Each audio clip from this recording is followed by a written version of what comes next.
Проект закрылся, а работу-то мы уже провели. Часто ли бывает, что потом меняется цена или какие-то еще параметры в договоре, Он на вас должен срубить побольше. либо они тебя заносят там в список каких-то придурков? У них ГОСТа нет. Они не понимают, что это такое. Китайцы в этом плане, они же такие же, как мы. Давайте мы первую партию отольем в Китае, вы на рынок его выкинете, и потом, если все ок, мы везем формы и запускаем здесь. Здравствуйте, друзья, с вами канал Пластмассовый енот. Канал от ИПА и не только. И в этом ролике мы продолжаем серию выпусков в гостях у компании Веркмолд. И сегодня мы поговорим с Денисом о том, как они заказывают пресс-формы в Китае. Я надеюсь, что этот выпуск будет интересен как людям опытным, которые давно в теме, так и новичкам, чтобы понять, как процесс заказа формы от идеи изделия до запуска ее в производство выстроен от начала до конца, как бизнес-процесс. Но прежде чем мы погрузимся в эту интересную тему, пожалуйста, сделайте для нас доброе дело. Поставьте этому видео лайк, подпишитесь на наш канал и, может быть, расскажите друзьям о нашем канале. Пусть тоже подписываются, нам будет приятно.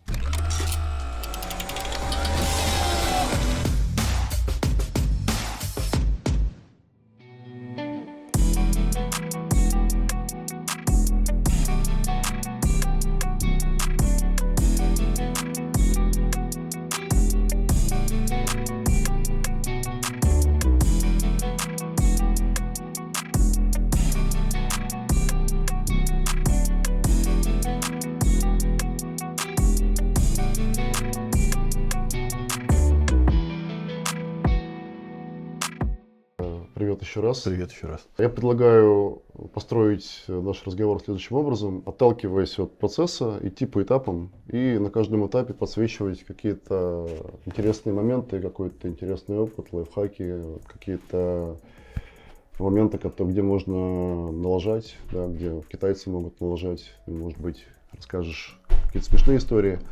Вот. Я так понимаю, что формы у вас есть свои, а есть формы, которые вы делаете для клиента, который приходит с заказом, да? Да. Этот процесс заказа его в Китае, он как-то отличается или они идут абсолютно одинаково? Ну там что свои формы, что формы для заказчика, плюс-минус. Сам процесс он один. Только когда ты делаешь свои пресс-формы и необходимые изделия, да, работать именно с технологической точки зрения, соответственно, вся ответственность лежит на тебе. Угу. Когда заказчик принимает решение, ну тут морально чуть-чуть проще, да, потому что ты идею дал, а решение принимает он. Ну, то есть точек согласования просто больше, да? Ну, естественно, когда ты сам принимаешь решение, это немножечко проще. То есть мы для себя заказываем формы гораздо быстрее, чем это делаем заказчиком, потому что нам проще решение принять. Важно там этот угол съема или еще какой-то параметр. Важен, не важен, делаем, не делаем. Мы принимаем решение внутри себя. Соответственно, когда ты уже это согласовываешь с заказчиком, а если у него еще опыта нет, он начинает спрашивать, вы начинаете это обсуждать. И бывает, что процесс затягивается на достаточно и длится длительное время. Но это работа, да, что делать, ее надо делать. Ну, тогда будем идти по процессу, раз он одинаковый, да, будем идти по этапам, просто делать оговорки, что если это там, форма там, давальческая, например, да, или форма под заказчика, то, например, мы там согласуем с заказчиком, либо там заказчика зовем там, на приемку или что-то, если отличается, да, какие-то есть у него ветвления. Что вы используете для старта? Это 3D-модель изделий или образцы изделий даете китайцам, чтобы они уже под себя отрисовывали 3D-модели? Лучше всего, конечно, когда уже присутствует 3D-модель, когда она уже есть в наличии. Это работать гораздо проще, потому что даже делать там 3D-скан или за примеры с изделия упустить что-то можно всегда. Старайтесь сами делать, да, 3D-модели. Китайцы мы на самом деле, знаете, загрузка достаточно высокая, а компания у нас не такая большая, и мы стараемся, чтобы заказчик это делал сам. Есть компании, которые это делают, мы их знаем. Есть компании делают от и до, там и сами делают 3D-модели, размещают заказ пресс-форм. Мы стараемся вот все под ключ, вот прям так не делать. 3D-модель все-таки мы отдаем на откуп заказчику, он ее делает, он ее смотрит, он ее крутит, он в ней уже живет, что-то понимает, с ним потом проще общаться. Ну, эта 3D-модель, скажем так, желаемый заказчика, это еще без учета технологических моментов, там, литьевых уклонов, там, где линии спая будут, да, это просто 3D-модель желаемая. Это просто 3D-модель желаемая, которую он нам присылает. Соответственно, сейчас очень много таких вариантов, когда люди что-то делали на 3D принтере. Да, у них есть и 3D модели, там Прототип. уже они и печатали и прототипы, и даже из них изделия собирали. И приходят к нам, и иногда даже привозят образец, что еще лучше, и приезжают в гости, это вообще отлично. Вот мы садимся и говорим, что, допустим, это изделие вылить можно, а это изделие вылить физически нельзя. Ну, потому что там его просто из формы не вынуть никак. Или оно на печати, оно внутри пола, ну, когда делают на 3D эту сетку, да. А лить мы с сеткой внутри не можем. У нас толщина бешеная, оно все будет с усадками. Все. То есть это проще обсудить, когда люди приехали, и мы поговорили. Хотя бы сразу и личный контакт есть, да, и люди понимают, с чем они столкнутся именно в литье. То есть, если вы заказчика планируете изготавливать какие-то изделия из пластика, то для того, чтобы с своим исполнителем говорить на одном языке, лучше где-то заказать 3D-модель, чтобы приехать в гости, да, и уже покрутить либо прототип, конечно, на 3D принтере выращенный, либо 3D-модель покрутить в той же программе и уже показать, что нравится, что не нравится. Да, да. Хотя у нас бывали случаи, да, когда мы заказывали форму, да. Но мы тут уже, знаете как, если делаем 3D-модель, и у заказчика есть только образец, такие случаи тоже бывают. Обычно мы идем в эту тему, когда мы хорошо заказчика знаем. И можно спокойно общаться, не как это юрлицо с юрлицом, да, как живые люди. Потому что понятно, что на вас дополнительная работа, это модель отрисовывать, да, какая-то часть ответственности, что если вдруг не так отрисовали, потом кто будет. И все это отрисовывается в том числе и совместно с китайцем, с тем заводом, где мы это будем делать, чтобы у них тоже какие-то вопросы заранее все возникли. Такой творческий процесс, технически творческий, да, который просто тогда надо пройти. С новой компанией мы в такие процессы не входим. Так, ну тогда вот у нас на старте есть 3D-модель какая-то. Вы что-то еще отправляете заводу изначально в качестве исходных данных или только 3D-модель? Ну там, понятно, гнездость, наверное, да, какую-то считаете? Смотрите, вводные данные обязательно какие мы должны понимать. То есть, почему лучше всегда обращаться, если вы новенький, в компанию, которая уже давно в этой теме. Вас спросят именно те вопросы, которые нужны, раз, и отправят в Китай, а они, ребята, буйные, активные, хорошие, именно ту информацию, которую им нужно. И не будут завод грузить водой. Поэтому обязательно у вас должна быть 3D-модель, как бы это желательно очень. Вы должны четко понимать, сколько вы хотите ресурс пресс-формы. Это исходит из того, сколько вы изделий будете производить в месяц, в год. И четко определиться по сырью. Также, соответственно, уже при заказе формы желательно обсудить холодный канал, горячий канал, что вам интереснее. Но тут мы уже можем подсказать, исходя из материала и объема выпуска.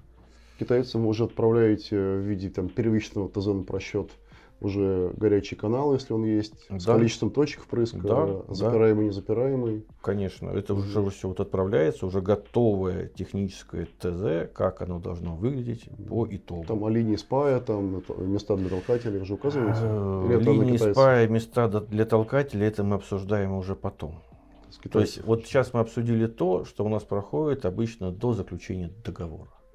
Потому что потом начинается вопрос, а давайте обработаем 3D-модель на технологичность.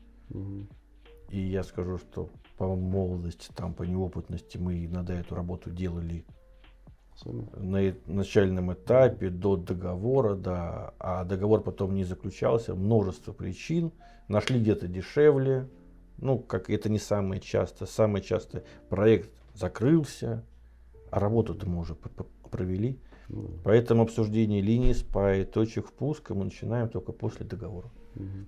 А марку стали согласуете на каком этапе? До Слушайте, договора? это до договора. Это как бы при выставлении коммерческого предложения мы уже понимаем, какая марка стали будет. Ну, а в Китае вы сами ссылаете желаемую марку стали? Или просто говорите ресурс, например, материал, там геометрию, Да и не, китайцы это видят и марку-то предлагают? мы уже говорим. Уже говорили. Она уже нам понятна, да. Тут чудес-то нет. Мгм. Есть же замечательная сталь P20, которую китайцы втюхивают всем. По умолчанию. Да. Чтобы цена была получше, да. А написать им, что у вас там она пройдет 500 тысяч циклов, да на нате здрасте. Мгм. Тем более, что если Еще китайец... хорошенько зазатировать ее прям до Если, белого коленя. да, тем более китаец, он понимает, что они же хорошо прощупывают компанию. Вот вы к ним пришли сами, вы производитель чего-то, нашли на выставку китайца, он с вами пообщался, он понимает, что вы заказываете одну форму в год, а тут решили заказать 3. Следующие 3 года вы никуда не придете. Но он на вас должен срубить побольше. Бизнес, ничего личного, да. А если вы с ним работаете все время, и как это, одну форму вы прорабатываете, ну, как бы, проект прорабатываете, один проект у вас уже в работе, и один проект у вас уже на выходе, конечно, китаец в вас заинтересован гораздо больше. А если при этом вы еще и отсекаете 90% запросов с глупыми вопросами и не скидываете их на китайцев, он вас ценит вдвойне. То есть вы работаете уже с ним по какой-то конкретике. Мгм. И им это удобно и хорошо, и они даже двигаются очень хорошо в цене для вас, для того, чтобы поддерживать дальнейшие отношения. Кстати, такой вопрос, как от коллеги по цеху, скажем. А есть понимание вот конверсии, скажем, сделали вы там 100 квотаций, например, китайцам? Мгм. Сколько в итоге в заказ уходит им? Сколько уходит в заказ им? Ну, наверное, знаете, у нас это не более 20%. Мгм. Ну, неплохая конверсия. То есть, Она неплохая, мы очень много отсекаем уже на стартовом этапе. Что-то, какие-то пресс-формы, но в связи с тем, что мы их уже достаточно много сделали вместе с нашими партнерами, да, мы понимаем их стоимость. И зачастую, если я вижу, что там форма похожа, ну неважно, это корпус там для того или корпус для этого, если требования плюс-минус совпадают, я могу сказать, что проект будет стоить порядок цены такой. Мгм.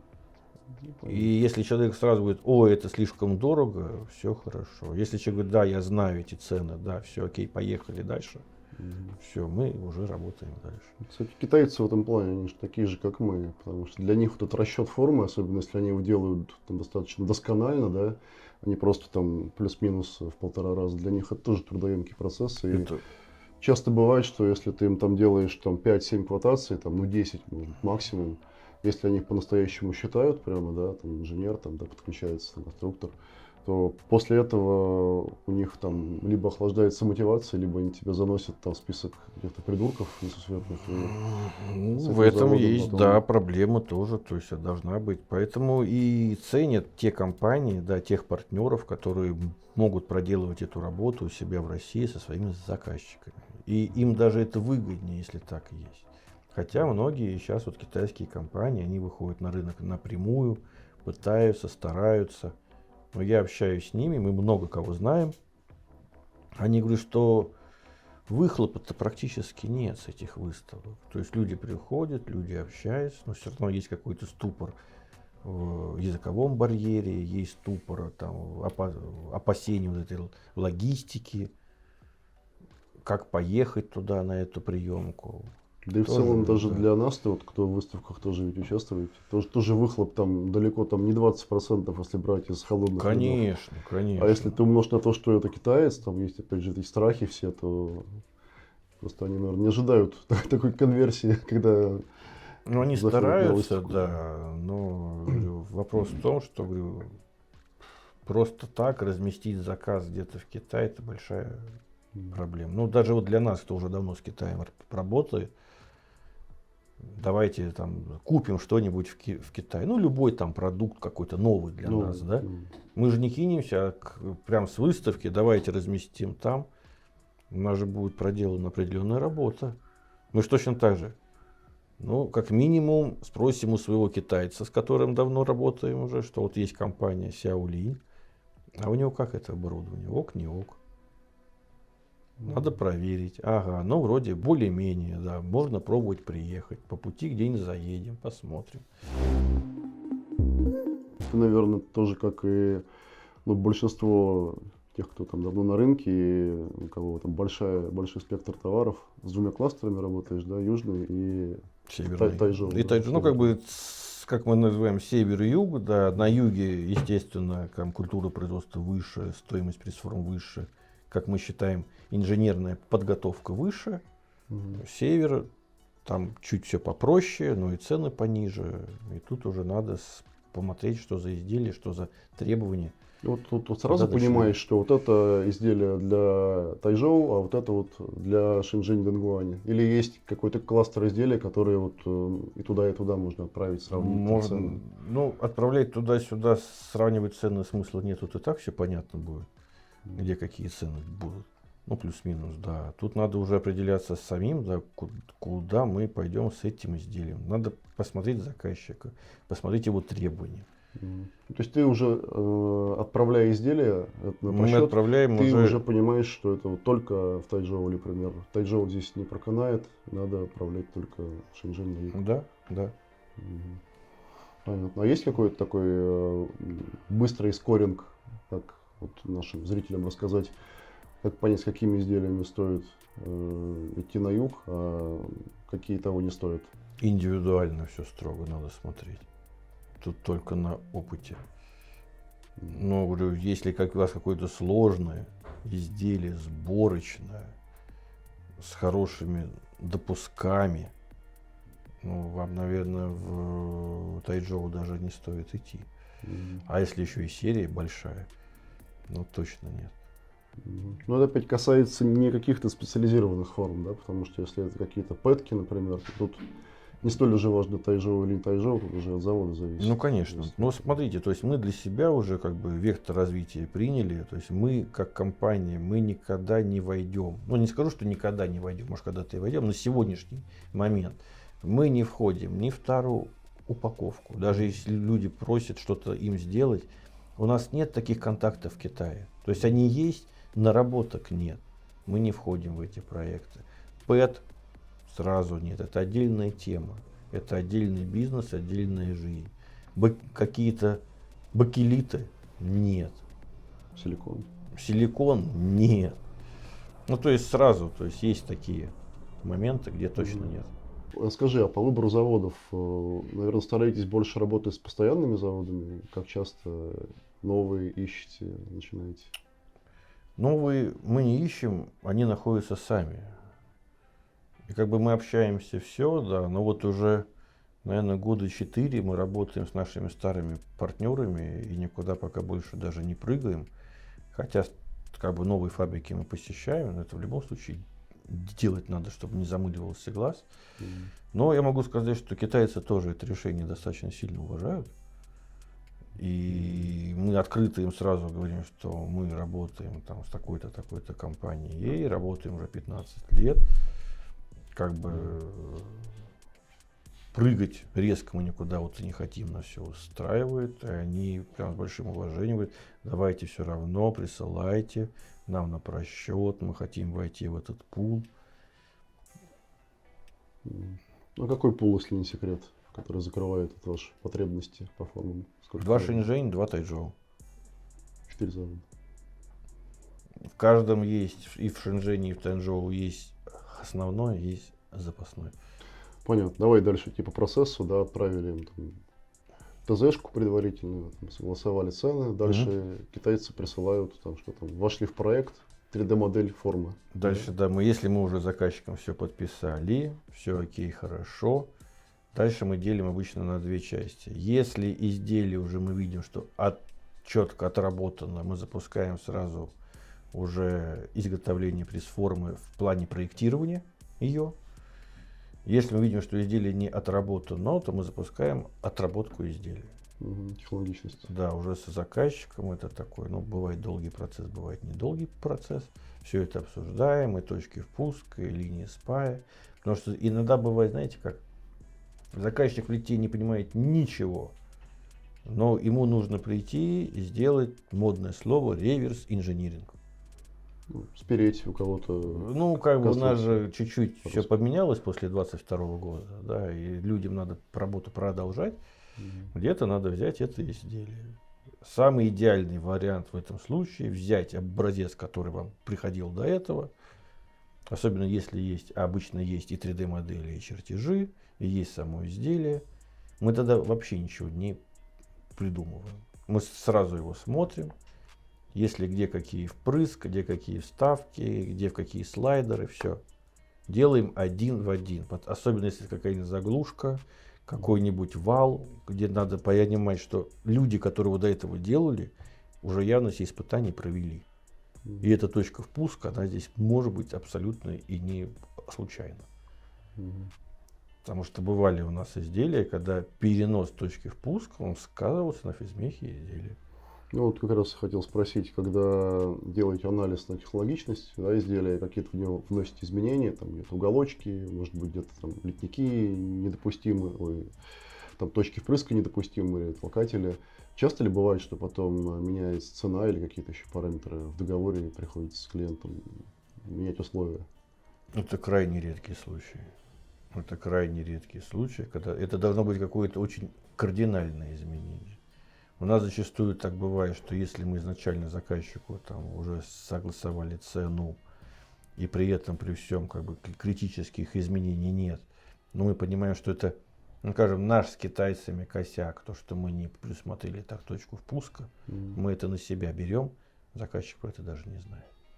Если же вносятся и изменения в само изделие, в саму конструкцию, но это уже ответственность 100% заказчика. Сколько обычно занимает времени у вас проектирование, согласование 3D модели пресс-формы до запуска в сталь? Проектирование и согласование нашего с китайцами или нашего с заказчиком? Ну, если это ваша форма. Если наши формы, ой, у нас это все достаточно быстро. Смотрите, тут у нас подход какой. То есть у нас же главное, что основной конструктив формы понятен, основной конструктив формы рабочий. Ну, вот так вот мы на него смотрим сразу. Тонкие какие-то моменты и тонкости мы все не увидим. Какие-то там посадки, это все будет видно уже на тесте. Ну, вот эти все тонкости. Если конструктив надежный, запускаем в металл, все, и поехали. Ну, в любом случае проверяете конструктив. Конечно. Но бывают такие же ошибки и у китайцев. Иногда посмотришь, говоришь, там, ребята, у вас здесь ставка так, блин. А какие самые такие парадоксальные, можешь вспомнить, ошибки в проектировании, что присылали вам? Особенно, наверное, новые заводы, может быть. Ну, допустим, не то, что новые, они и в старых бывает. Но они не то, чтобы критичные, да, мы там указываем. У нас, допустим, во 2 шиберах охлаждения не было. Ну, просто нет. Забыли. Ну, забыли, да. Я понимаю, что они потом его будут все доделывать, но надо же эту ошибку им указать. Но это даже не то, что ошибка, ну, косяк маленький. Да нет, основное все, слушайте, у них уже опыт такой. У нас все заводы более 20 лет уже эти формы делают. Для меня было полным как бы технологическим шоком, когда я увидел, как делают поддон Картера для грузовика Volvo из полиамида. И причем форма гнутая. Она выгнутая вот такая. А при остывании изделие становится прямое. Да, и там идет вот эта вот сама вставка формообразующей со вставками из бериллиевой бронзы в определенных местах, чтобы вот этот изгиб компенсировать. То есть заранее планируют деформацию? Да. И я просто был, да, я прям, ну как, ну вот, 2 лайка. И почет. То есть их инженерная школа шагнула далеко уже вперед, и зачастую, да, мы уже от них чуть-чуть отстали. Ну, автопром вообще сейчас в Китае это такая тема такая мейнстримная, двигающая отрасль вперед. На ней все выползают, вырастают заводы. Они вообще молодцы по автопрому, да. И даже если посмотреть там по качеству сборки их салонов, зачастую ты смотришь, а уже очень даже и ничего. Очень даже и отлично. Вот у нас наш поставщик вертикальных термопласт-автоматов показывал свой предмет гордости, как он делает термопласт-автомат, там, наверное, вместе с формой для внутренней обшивки потолка Теслы на вертикальной машине. Соответственно, она там такая текстильная, такая тряпичная со стороны человека, а с обратной стороны она такая пластиковая, жесткая, чтобы форму держала. Вот. Ну и вот типа они вошли в проект, чтобы делать вот такие изделия на вертикальной машине. Это как-то более технологично, более дешево получается. Ну, у них, говорю, да, когда ты постоянно в производстве, ты постоянно растешь. Когда у тебя объем производства маленький, ну ты и расти будешь точно так же по чуть-чуть, и не факт, что вырастешь. У них новые задачи, новые решения, и они в этом плане, конечно, идут семимильными шагами вперед. Окей. Давай вернемся к заказу, чтобы Нашим, зрители, к концу второго часа нашего ролика не начали засыпать. Форму запустили в сталь, согласовали 3D и удаляемся до первого испытания. Ну, или ездите, бывает, что смотрите, как форму делают, точат. У нас заказов достаточно много, да. Не то, чтобы ездить, проверять, как точат, но это такая себе история, что мы там проверим, да. Вот, тем более, если мы людей уже знаем, если у них возникнет какой-то вопрос, они сами спросят. Ну, то есть до Т1 или там до Т0, как китайцы обычно называют. до Т0, да, никто получилось. ничего не смотрит.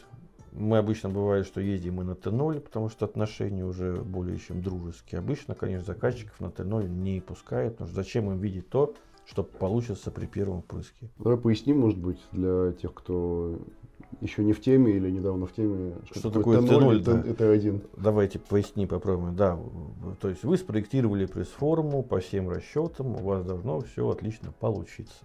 Вы запускаете пресс-форму в металл, сделали, потом собрали, подогнали, все двигается, все хорошо, и повесили на станок. И вот это Т0. Еще никто не знает, какое реальное изделие, то есть, ну, все понимают, как оно должно выглядеть, но какое оно реально получится, никто не знает. И вот все косяки, все доработки, и что нужно еще допиливать, оно выходит на Т0.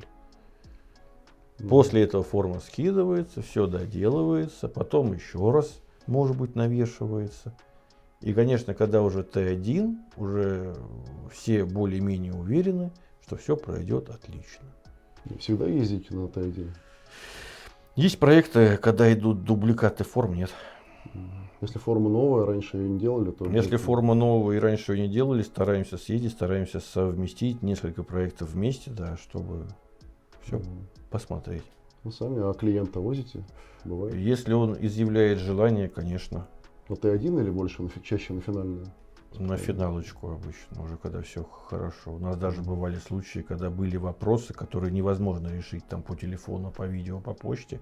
Мы на несколько дней раньше приезжаем, все это обкатываем.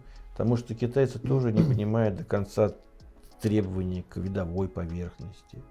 Там вот тут вот спай видно, под таким углом не видно, как это, как оно стоять будет. Всего же рассказывать тоже нельзя. У нас же и NDA в том числе подписан, да? Тут надо только приехать, смотреть и говорить, да, это можно. Здесь не заморачиваемся, это устраняем. И когда заказчик приезжает, у нас обычно уже все готово. Вперед, поехали. А в Китай отправляете, если, допустим, изделия там с закладными, закладные для отливок, или материал, если сложный, и там есть сомнение, что на нем будет форма работать? Материал в Китай отправляете когда-нибудь? Хороший вопрос. Закладные. Если закладные нестандартные, то есть мы обычно говорим, потому что никто не знает, там у нас все говорят, закладные по ГОСТу. У нас, у них ГОСТа нет. Они не понимают, что это такое. То есть мы обычно говорим, ребята, то есть у нас везде можно купить закладные диновские. Они есть. Их точно так же в Китае делают. Если же у вас вот диновские, ну никак не проходят, вам надо ГОСТовские, точим закладные, везем их в Китай. Естественно, форма проектируется по чертежу уже этой закладной. на испытаниях ставятся уже продные закладные. По сырью, если это сырье обычное, какой-нибудь АБС общего назначения, или импортное сырье, которое купить можно, да, окей, нет вопросов. Если это какой-то российский компаунд, обязательно везти надо. Возим на регулярной основе, потому что аналог найти можно, но то, что делают у нас, очень сильно отличается от того, что делают у них. А если изделие сборное, смежное изделие там, для сборки, то что нужно? Сами приезжаете проверять или китайцам отправляете, чтобы они там его собирали, проверяли? То есть, если нужно что-то как-то проверить, знаете, здесь мы идем по принципу автопрома. Если можно сделать кондуктор, делаем кондуктор. Можно. А зачем?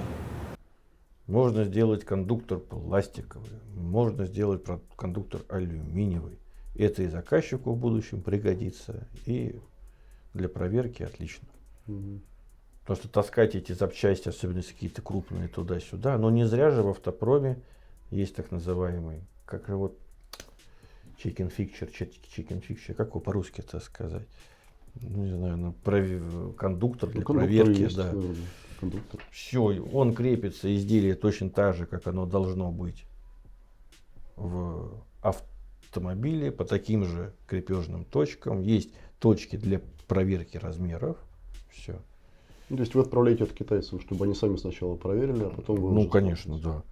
Кстати, а китайцам 2D чертежи вот с допусками наши вот ГОСТовские часто ссылаете? Чертежи, если изделие особенно сборочное, особенно если есть контролируемый размер, они всегда есть. Да, конечно. Чертеж предлагается, чертеж мы обсуждаем допуск. Заказчик обычно в это не погружаем, если только там нет прям какого-то нонсенса, да. Все. И замеры, вот те размеры, которые нам нужны, мы контролируем уже именно при изготовлении изделия тестовом. А по пресс-форме 2D чертежи у китайцев? Ну, понятно, у Тайджоу вряд ли вы там 2D запускали. Ну, в Шэньчжэне есть 2D, да. Но они в своем формате. Если надо, мы переведем по ЕСКД. Если нет такого требования, обычно 3D вполне достаточно. Ну, кстати, а вот те же самые горячие каналы, там прочие детали, которые универсальные, стараетесь использовать какие-то каталожные? Конечно, обязательно. Бывает, китайцы как раз предлагают, мы сейчас тут сделаем вот свою, будет прям супер. Каталожные стараемся использовать, толкатели стараемся использовать не меньше двушки. Как-то вот так расположить их так, потому что все, что меньше двушки, очень лихо ломается. Это горячие каналы? Юдо. Объясню почему. Юдо хотя бы сейчас достаточно легко купить здесь. Никаких ноунеймов стараемся не делать, хотя зачастую они, в принципе, такого же качества. Но юдо проще купить, проще поменять, поэтому... Китайцам с китайскими любимыми горячими каналами отказываете? Ну, не то, что отказываем, уже все знают наши требования, поэтому у нас такого уже нет, да, что там. Слушайте, у нас уже даже до того дошло, если мы делаем форму для себя, у нас у всех наших китайских компаний есть требования по посадочным размерам. Честно говоря, да, мы сейчас даже стараемся, не буду скрывать, брать заказы для литья, которые на изготовление форм, те, которые потом литься будут именно у нас. Мы уже знаем, что мы заказываем, мы уже знаем, какое это придет, мы уже знаем, что если даже, увидеть все там ошибки возможные во время тестов нельзя, мы их исправим здесь. То есть где-то что-то начало тереть, да, мы все равно первую какую-то партию делаем, форму скидываем, разбираем, смотрим, ага, окей, не окей. Ну и при работе где-то видно даже, шибер начал чуть подклинивать, ага. И бывает, что это видно через сутки-двое. То есть, чтобы заказчику сдавать не форму, а изделие уже. Да. Но собственником формы все равно является заказчик. Ну, если он платит. Поэтому, этот вопрос, он очень часто прям возникает. А кто будет собственником формы? Вы платите, вы. А не отдадите ли вы это изделие кому-нибудь другому? Ну, то есть с какими-то контрактами именно там, если сразу гарантируют тебе заказ на изделие на 2 года вперед и Типа сам форму закажи, с таким не работаете? У нас был отрицательный опыт. Закажи форму сам, а у нас было вот изделие, слава богу, мы не успели заказать форму. Ну, заказчик просто сказал, а все. А вот ситуация так повернулась, это от нас не зависит. И что, вот мы это куда денем? У нас же в основном изделия идут технические. Куда нам его деть? Какая-то заглушка для какого-нибудь профиля. Где мы возьмем этот профиль? Кому он еще нужен? Куда деть эту заглушку, да. Поэтому куда это вообще вставлялось, мы стараемся же лишней информации вообще не спрашивать. Меньше знаешь, крепче спишь. Мы пластмасску сделали. Давай вернемся к испытаниям, да, там, нулевые, первые, там, финальные. Расскажи, вот на испытаниях в Китае, что такого обнаруживали самого шокирующего, необычного, какие-то косяки находили? Так как такового особо ничего шокирующего-то и не было никогда. Поставщики проверенные. Самое шокирующее, наверное, это какой-нибудь китайский, где таракана найти, да? Спящего китайца. Да. А так, все моменты рабочие, ничего вот такого нет. Шок был, когда, да, не нашу форму, но при нас на тестовой фабрике уронили. Но это не то, что шок. Вашу? Не, не слава вашу. богу, не нашу, но впечатление, то есть такое, драйв чуть-чуть поймал, да. А так, когда ты уже настолько долго все это делаешь, ну, что-то шокирующего, из новенького, ну, то, что когда при начале, там много чего интересного было. Там был один такой момент, сам заказчик у нас кодировал название изделий. Все были там изделия номер 1, изделия номер 3, изделия номер 5. Этих надо 2 формы, этих надо 3 формы. Но в итоге мы накосячили. Мы изделие номер 2 привезли 2 формы, изделие номер 5 4 формы. Надо было наоборот. Немножко ошиблись. Да, причем он сам этого не увидел, это уже увидел я, когда сборку начал делать. Ему муж позвонил, говорит, ты не обратил внимания, что у нас... Ух, ё-моё. На заре? Да. Помню, тоже у нас была ситуация на заре. Заказал нам заказчик лопату, ну, снеговую, как обычные заказчики заказывают лопату. Не помню, кто ее проектировал, то ли мы вместе с заказчиком, то ли заказчик сам. В общем, чей-то конструктор допустил просчет, и вот этот черенок перепутал радиус с диаметром этого черенка. Соответственно, спроектировал в 2 раза больше отверстия в лопате под черенок. Вот китайцы вопросов не задавали, как бы клиент тоже согласовал, вроде нормально. Мы такие, ну там черенок и черенок, ну, мало ли там какие у клиента есть тараканы, заморочки. Да. Потом приходит Т1, мы такие, ну, необычно, ну ладно. Клиент как увидел. Ну, это дупло. Долго нам рассказывал, что таким черенком нам надо делать. Ну, бывают такие моменты. Не, у нас бывала даже история, когда изделие, ну, грубо говоря, один из известнейших производителей пластика в России, мы запрашиваем технические характеристики сырья, потому что там компаунд, смотрим на коэффициент усадки, по этому коэффициенту усадки проектируется форма, в итоге изделие меньше.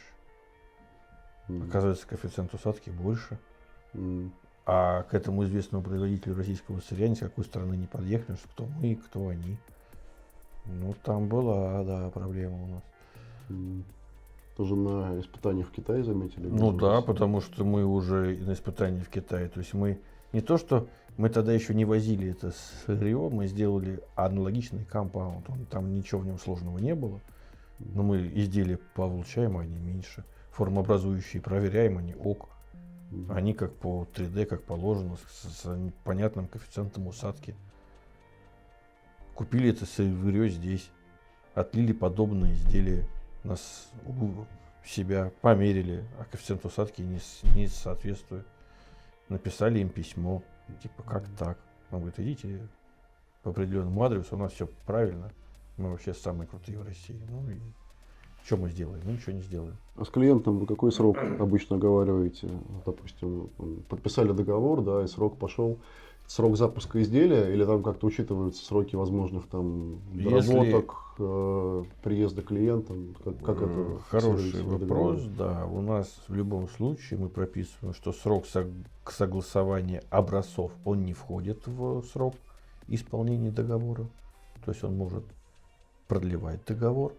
А если изделие новенькое совсем, и тоже мы понимаем, что долго будем согласовывать, то есть срок согласования 3D-модели изделия тоже он Мгм.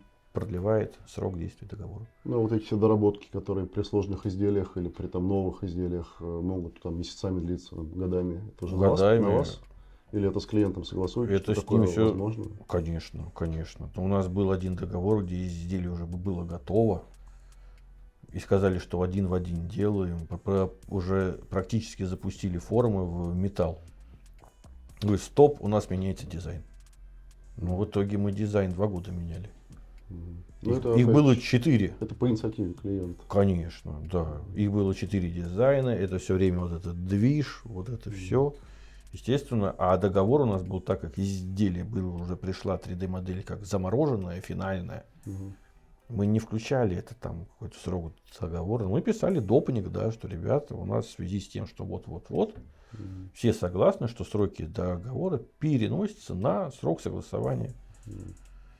Потому что истории бывали, когда на словах да-да-да, а когда петух в попу клюнет и начинается там спрашивать, а где продукт, сейчас, ой, мы ничего не знаем, ничего не знаем. Это вот они виноваты. Мгм. Ну, какой обычно срок у вас по Сред- факту производства от старта договора до там сдачи в России формы? Гибкая система, но мы обычно, даже если все более-менее понятно, заказчику говорим, что, ребята, ну, рассчитывайте на 6-8 месяцев. Мгм. Ну, примерно в среднем так и выходит.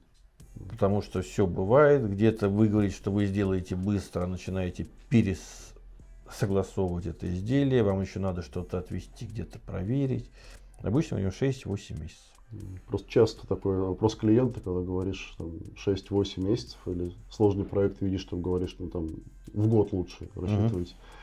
Потом он приносит там квотацию китайскую, тебе там в морду тыкает, и говорит, смотри, говорит, там 45 дней производства, ну доставка еще пусть там 60, ну там 90 дней, там 100 давай, где полгода. Не, Тяжело бывает объяснить, что вот это не, всё мы даже что объяснять? Мы в разы расписываем, увеличивается. что, ребят, да, давайте, хорошо, вот все, вот у нас первый этап, вот так-то, так-то, столько-то недель. Согласны? Согласны. Вот вот столько-то недель. Согласование там образцов. Сколько вам времени нужно? Ну, мы за недельки 2 точно все посмотрим. 2 недельки. Вот накидываешь. Вот, говорю, вот 7 месяцев. Мгм. А, ну да, точно. А вот у китайцев, вот они, ну посмотри, здесь у нас дата такая же, вот, срок точно такой же. Мгм. Там изготовление этой формы, ну грубо говоря, да, там от запуска, уже когда все готово, до Т0, ну 45, ну 60 дней. Четверть от всего срока. Конечно. А дальше начинается... У китайцев тоже, они когда quotation дают, точно так же написано Т1, срок такой-то. Ну, просто люди этого не видят, они видят, вот форма будет готова через 45 У дней. меня люди сравнивали стоимость Китая со стоимостью здесь. Форма-то? Да, Здесь в Китае сделать дешевле. в России или... Не-не-не, уже привезенный. Говорю, как вы с растаможенную форму с НДС сравниваете с формой на экспорт в Китае? Вы как вот? А какая разница? Я говорю, ну так-то в принципе никакой. Форма та же. Ну, форма та же, да, только привезти надо. Финальные есть какие-то требования к китайцам? Выставляете какие-то длительные, чтобы ресурс не проводили? Там час-два, там 8 часов. Бывает? Ну, смысла обычно нет. Обычно это бывает, знаете, когда? За пару часов там все увидеть можно. Да даже за час все увидеть можно. Все вы проверили, все хорошо, все нормально. Самое главное, что вот надо обратить на этот момент. Люди иногда говорят, что давайте быстро форму в Россию, сейчас начнем производить. Я всегда спрашиваю, вы уверены в своем продукте? Вот у вас 100% уверенность есть, что вот вы увидели образцы, что вы ничего уже в нем никогда не поменяете. Нет, мы сейчас на рынок выпустим, и может быть сразу стоп. Давайте мы первую партию отольем в Китае, вы на рынок его выкинете, и потом, если все ок, мы везем формы и запускаем здесь. Только так. Это вот наш вот очень большой совет. Это вы и по своим, и по И по клиентам своим, делаете? и по чужим. Ну, потому что когда вот быстрее привезли, сделали, а теперь давайте мы сделаем тут какую-нибудь еще ребро. Ну, давайте сделаем тут ребро. Только форма 6 тонн. Где ты эрозионный станок такого, с таким столом найдешь? А что у нас нет? Нет. Ну, маленькие какие-то формочки еще можно что-то там доделать, а с большими, ну, это вообще проблема из проблем. Поэтому, если вы не уверены и хотите еще что-то проверить, вы проверьте, давайте партию выльем, отправим сырье, пусть эта партия будет дороже, зато потом цена ошибки будет меньше. Провели испытания, дальше что идет? Упаковка формы. Консервация, упаковка и Мгм. поехали. Дальше там, ну, тут уже как вести это в личное дело каждого. Сборный груз, отдельно нанимать контейнер. Авиадоставка. Авиадоставка — это вообще отдельная тема с отдельной стоимостью. Там все очень красиво получиться может.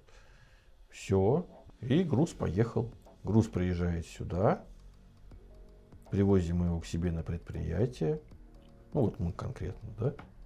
Выгружаем, расконсервируем и проводим тестовую отливку уже здесь. Если удачно все складывается, проводим тестовую отливку сразу с изготовлением партии. Всё. Обычно формы сразу запускаются после приема в Китае в Россию, когда первый раз на машину ставят? Или часто там приходится делать какие-то доработки? Да нет, у Подгон. нас все посадочные размеры наши, все присоединительные размеры по системе охлаждения наши. Все, даже если что-то по гидравлике есть, уже все конуса наши, резьбы наши. Ну, наш стандарт предприятия. Поэтому шланги накинули, гидравлику присоединили, если надо. И А в Китае по усилию смыкания стараетесь проверять на машине максимально приближенные по параметрам к вашей? Или там любят китайцы поставить на более мощную машину, да, типа вот не, мы такая свободна сейчас? Да? стараемся то, что будет на такой же, как и работать у нас. Ну, плюс-минус-то. Мы же с вами понимаем, что есть изделия, которые, скажем, там на маленькой машине, хотя изделие на этой машине работать может, но будет там дефект какой-нибудь спай. А на большой спай не будет. Ну, Да. просто есть такая тоже привычка у китайцев. Вот сейчас вот маленькой заняты все. Вот побольше есть, давай на ней испытаем. Ну, мы же как-то не первый год замужем, мы же понимаем, в чем проблема. И китайцы понимают, что мы понимаем. Поэтому с нами так не играют. С китайцами все такие гарантийные обязательства, они опираются не на вот подписанные там договора и ресурс формы там в миллионах смыканий, а на то, насколько китайцу надо. Насколько он будет лоялен вот именно к вам, Насколько да. ему Насколько вы ему сможете обязательства вообще соблюсти. что-то как-то объяснить, вообще, что вы от него хотите. Но у нас же тоже форма прорабатывается, мы понимаем, да, и когда китаец нам говорит, так, у нас вот там даже не гарантийный случай, и мы говорим, нам эта запчасть нужна, эта формообразующая нужна, давай. Он говорит, ага, у нас же на каждой форме есть номер. Мы по номеру все это можем с ним проверить. Он говорит, как там у вас все там, сколько уже циклов, столько. Ну что, говорит, я в плюс вам ее делаю. Форму образую, да, в плюс делаем, здесь подгоним. То есть мы на одном языке говорим, нам проще. А если он сделает ее ровно по 3D, ну она болтаться у нас будет, у нас же уже износ прошел. Ну что, форму сделали, сдали, заказчик принял. На этом проект можно считать закрытым по производству. Махнули формы. стаканчик и успокоились. Надеюсь, что наши зрители досмотрели этот ролик до конца. И, может быть, даже кому-то он показался интересным. По крайней мере, мы на это надеемся. Также мы надеемся на то, что если вы еще не подписаны на наш канал, вы не обязательно подпишитесь. И не только на канал, но и на наш чат в Телеграме, на наши ресурсы ВКонтакте, в Рутубе, в Дзене и на многих других платформах. Также мы совсем забыли о том, что у Дениса тоже есть его канал в Телеграме, да, у тебя? Да, у меня в Телеграме канал, на котором мы пытаемся доступным языком рассказывать о реальной жизни производства. Как живем, чем дышим, что случается, что приключается. Мы ссылочку на этот канал разместим вот там вот ниже, где есть описание этого видео. Вот можете на нее тоже подписываться. Я думаю, что вам будет интересно и полезно. Может, что-то спросите, может быть, какие-то новые контакты завяжутся. Мы открыты, нам скрывать нечего, как любое российское производство, только вперед. И помните, что профессионалами ими не рождаются, профессионалами становятся. До новых встреч. Пока-пока.